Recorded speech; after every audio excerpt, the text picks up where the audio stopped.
If you guys are trying to make everybody rage quit with Marianne, you have come to the right place. My name is Damocles, and today I'm showing you my nasty Marianne build. This build is nasty at 1v1s, 1v2s, 1v3s. It can stall out games, it can carry games. It's super disgusting, and it's going to make everybody that you play against rage quit, especially those annoying Johns. So if you like this, please like, comment, subscribe for the YouTube algorithm, and just to help me out trying to get to 15K, and so that I know that you're out there making people rage quit on my behalf. Really helps the channel out, and without further ado, let's just hop into it. Alright, so most people play Marianne, especially if you're just starting out, as that pure assassin character, right? Like, you constantly want to be in stealth, you don't want to be in 1v1s or 1v2s, you want to just try and assassinate people. But people soon come to realize that the stealth mechanics in this game and the assassination mechanics in this game are a little difficult when you're going up against players, not just AI. So this build, you're still going to be sneaky, you're still going to play like an assassin, but when you get into 1v1s and 1v2s, like, you're not going to be afraid. You're going to know that you can actually dumpster people. I'm on console, but it works even better if you're on PC, especially if you have good aim. And so what we're going to be building around today is her crossbow. So the first thing that we're going to pick up is Quarrel Container. This makes it so your starting ammo and your total capacity for ammo is increased. It raises it from 9 to 12. This is important because your crossbow bolts do a ton of damage. They shoot very quickly, and you're going to be able to dodge and move out of the way of everybody and just pepper them with shots, and you're going to want to have as much ammo as humanly possible. Your bolts are fired at a faster rate. Your assassinations are performed slower, but that it really doesn't make a big difference in the assassination speed. The second perk we pick up, which is really important, is Survivalist. And this might be something people gloss over as they're leveling up their Marianne, because it's just a health pool increase, just a little change to your evasion, but it makes a big difference. It makes a huge difference in preventing yourself from being one-shot, and in the distance you're able to cover with your evading. So this is what makes it so if a John or a Took comes at you and they try and hit you with literally any ability, any like melee, any of that stuff, you are totally 100% safe. Not only do you have increased iframes, invincibility frames, but your dodge goes significantly farther, and there's literally there's nothing they can do about it. The only way they're gonna stop you in this build is A, if you like panic and you dodge too many times in a row consecutively, or B, if they just get like tired of getting dumpstered and they have to use a skill on you, like a John's like bomb toss or Robin's like arrow. Like, straight up, this is super good, and the stamina cost is not that big of a deal. So I'll just show you real quick, right? Like, if you just stagger your dodges and you don't just like spam dodge, if you spam dodge, it takes a little while for it to refill. But if you just go and you're shooting a John or something, you're gonna see it in the gameplay later. If you just dodge and you move around a little bit, it's going to take them a while to actually recover from, you dodging them. But most of the time, you're going to want to be dodging backwards, right? And you're going to outrange everything. You're going to dodge Took stuff. You're going to dodge John heavies. And all you're going to be doing is just going backwards and hitting them with bolts every single time. And there's nothing that they can do to you. Like, I can't emphasize this enough. There's nothing they can do. They have to just run. The last thing is Refined Frame. Aim move speed is faster. This is great because while you are evading, you want to get out those bolts quickly, and you want to make sure that you're still able to dodge a little bit. That way you don't have to consume so much stamina from just spamming evades. It makes so your accuracy, stability, and damage is improved, and your recoil goes up. But the way that you're kind of playing, you're not necessarily like spamming your crossbow, you're like kind of weaving your crossbow in and out of like combat and evades, right? So the recoil and recovery time isn't that big of a deal because of how we're actually going to be playing the build, and it's a much better situation being able to do increased damage with your bolts and move faster than the actual recovery and recoil. So again, like, what you're going to be doing is, if you're trying to assassinate people and you get found out and it doesn't work out how you want it to, if anybody tries to do anything to you, you pick your shots with your crossbow, you try and aim for the head if you can, but if you can't, just hit him in the chest, and then you just dodge out of the way. And then because they have so much recovery time on their skills, you're basically going to be able to get a free hit on them, especially those annoying John players. And literally that's what you do. You just keep dodging and keep shooting, keep dodging, keep shooting. You might think it's annoying, but it's 10 times more annoying to them because they will never be able to catch you. Like them running and spamming their heavies or lights or anything, they have to close the gap on you. And by the time they close the gap on you, your stamina's already recovered. So the biggest thing is just not panicking. And that's literally like, that's the play style you're going for. And you can do this to like evade from 1v2s, 1v3s, like everything, because your invincibility frames and the distance that your evade covers is so massive. And I have to emphasize, dodging backwards is much more useful than dodging to the side in this game. Dodging backwards makes it so you can evade like literally everything, whereas if you dodge to the side, some of the character animations will still get you. So you want to dodge backwards, and you can do this on literally anyone. Took when he throws his little range attack at you, Robin when they try and go in for that melee spam. Literally just don't back yourself into a corner.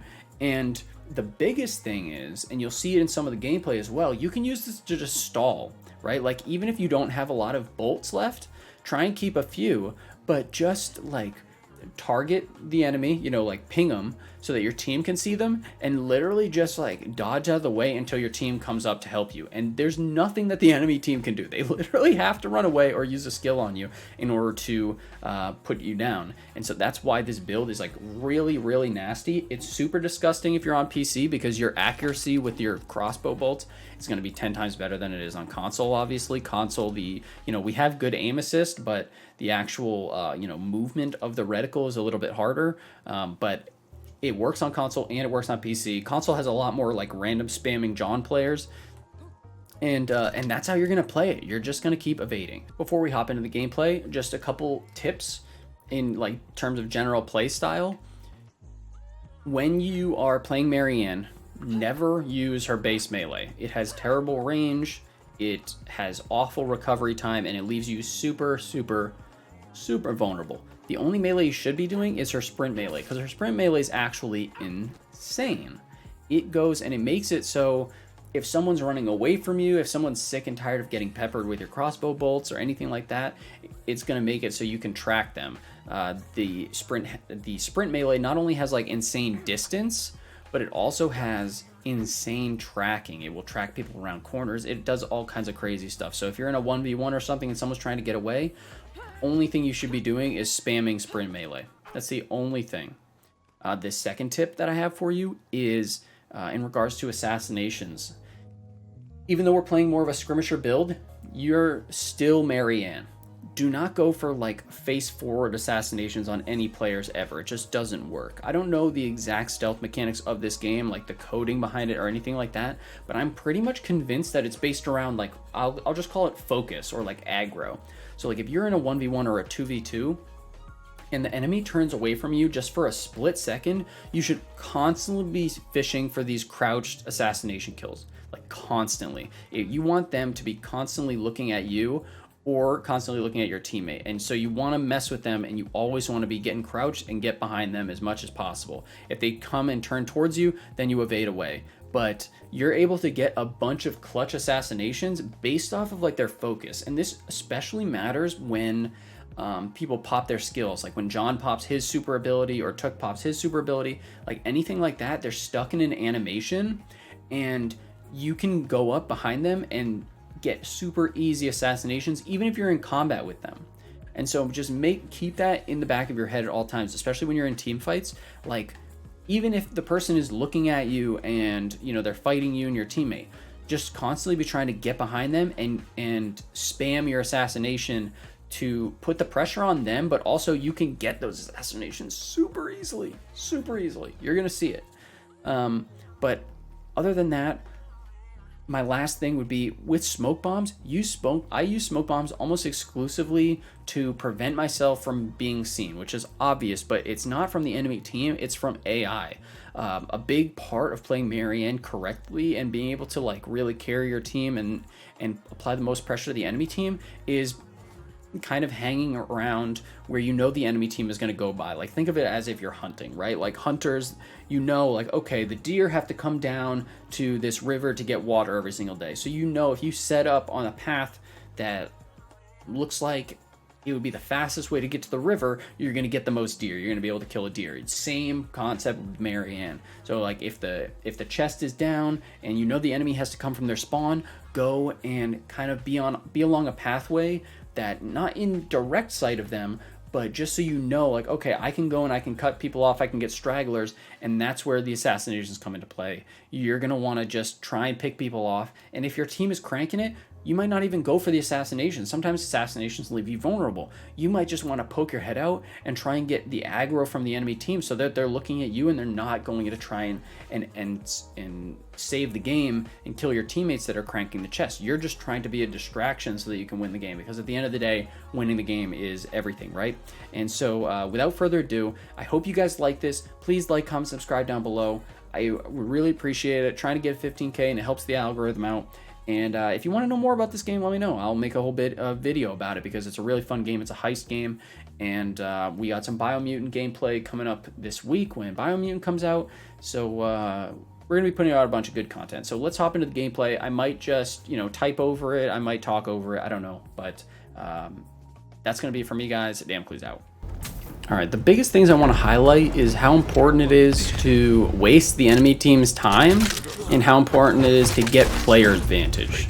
And they both work hand in hand together. So right now, we got John. He's focusing me because I've been peppering him with shots the whole game. I know I'm not going to die to him, but I also know that my team needs to be able to crank on this chest so that we can win. So I'm just dodging as much as I can, keeping his attention, and we get the W. This is just obviously a very tiny example, but here goes another example. John, he again is running towards the objective. So what do? I get his attention, he tunnel visions on me, he pops his ultimate on me. That's not going to be up for a long time, which means he cannot use it when they're defending the actual chest, which is going to drop in a second. Instead of running straight in, I go and I run around the outside a little bit. I pop my stealth. I make sure I stay out of line of this took, and I know he's going to focus the person carrying the chest, so I go in for the easy assassination. Then I kill the AI that is targeting my teammates. Because Marianne's the only one that can really easily drop aggro from AI. This Robin's not going to be able to, so I go and I get the kill so that Robin can get away. Here, I know, okay, we're trying to get the vault key. I target them around the corner, I get the stealth assassination. I let both of them run by, and I know, okay, now we've got one person down. The other person has the vault key, so we go, we get the vault key, we get the assassination on both of them, and now it's like, okay, now we have player advantage. It's me and Marianne. The rest of my team, I think, is still alive, but I know that the two enemies that were closest to us are now dead, and they're going to have to respawn at their farthest possible respawn location. I go and I target the Robin because I'm playing solo and I want my team to see that there's another enemy there so they don't get snuck up on. I obviously distract the guard. We open up the vault for the points. But then it becomes, okay, respawns are happening. My whole team isn't here yet. I need to give them time to get here, but I also need to make sure that like I have eyes on this chest and try and give my team the best positional advantage to pull this chest out of here and bring it towards our spawn instead of the enemy spawn. So I go and I throw my smoke bomb because I know my teammates are coming up behind them and I don't want them to see it. I missed the headshot on the Robin, but the John sees me and he comes chasing after me. I know, classic John, he's going to go for the heavy attack immediately. I managed to hit him in the head. We wait out the Robin's explosive arrow and then we go straight for the Robin while he's trying to focus on our teammates. Actually, it looked like he was fighting his own teammate. Regardless. Marianne's there. She's not able to get behind me for the assassination. I miss one shot, and so I say, all right, screw it. Instead of wasting more bolts, let's go for the sprint melee because the tracking is so good. We get the kill, and it's a wrap. This is a really good example of me distracting these people when I know I can't get the kill, but I know my teammates are trying to accomplish something, right? This John, the entire game, like, I think the enemy team had like 3 Johns that were running around just smashing people. I'm just trying to distract them for as long as possible so my teammates can get the chest away. And so here, I don't have enough bolts to kill 2 Johns. So I'm going to wait out. I'm going to wait for my Robin and my Took to come up behind and start shooting my teammates. I mean, shoot the enemy team, and I survive. We get the chest. It's really nice, and you can clearly see we ended up putting the chest on the other side of the map here. There's another situation where it's like, all right, our teammates just got clapped. I'm the only one alive over here. I managed to pick up the 2 kills on these guys, and normally I wouldn't go and crank, but it's like, all right, our spawn is closest. Yet again, our teammates are respawning. Like, let's try and get some, like, apply pressure to the enemy team. I know that they're going to run over. We have 2 people down, and now there's another one. So I'm going to go and I'm going to distract them until the rest of my team arrives. I see them coming in the background. I only have 6 bolts. I don't want to go and crank. I don't want to get into melee range, because if I get into melee range, John is going to kill me straight up. So I'm distracting him while my teammate comes up again, and this Took, he knows what's to do, and he goes for the assassination. And now, okay, they have 3 enemies down. I know there's only 1 more. I have Took now, who can crank a lot faster than I can, so we're going to try and just go for the W right now, because they have a really long way to run. We have the graveyards capped, except for B, and it's just about applying pressure to the enemy team. If they're sprinting at us, they're not paying attention to our teammates, and that's really useful. So I try to get the assassination on this guy. I don't get it. My Robin goes and hits him, so he's low. I go for the stab, doesn't work because he melees me back. And then me and Took are now able to finish the game just based off of pressure and like knowing that we're just trying to bide time. We're trying to get that positional advantage. And really, that's what I want you guys to think about. Like, when you have no bolts left, don't go into melee range. Just try and distract them. Bag the ground, go and get up real close to people, get in their face, try and distract them away from the actual objective. And that's going to basically allow your team to get a lot of 1v3s or 3v2s, like positional things, right? Like player advantage plays. And, you know, I hope some of this commentary helped you guys out and just thinking through some matchups and like general play style. As always, if you like this, please like, comment, subscribe, and, you know, stay safe out there, guys. That's it for me. Damocles out.